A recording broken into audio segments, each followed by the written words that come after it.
بسم اللہ الرحمن الرحیم۔ السلام علیکم۔ کچھ بین الاقوامی خبریں۔ امریکی صدر ٹرمپ نے غیر قانونی تارکین وطن کو بے دخل کرنے کا فیصلہ کیا ہے۔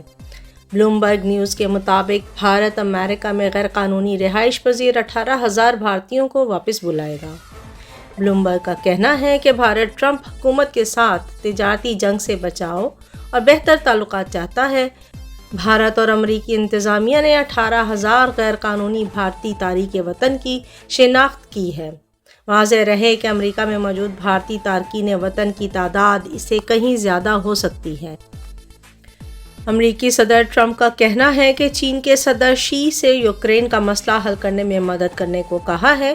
واشنگٹن میں صحافیوں سے گفتگو میں ٹرمپ نے کہا کہ روسی صدر کو یوکرین کے مسئلے پر مذاکرات کی میز پر آنا چاہیے۔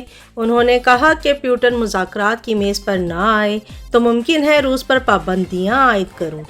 یورپی یونین کو یوکرین پر زیادہ اخراجات کرنے چاہئیں۔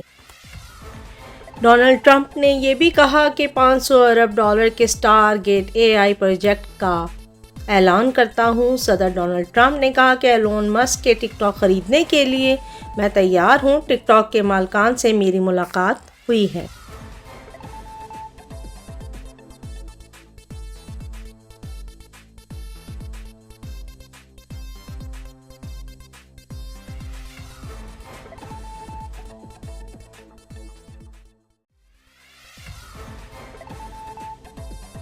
عالمی صحت کے ادارے نے کووڈ-19 اور دیگر بین الاقوامی صحت کے بحرانوں کو ناقص طریقے سے سنبھالا۔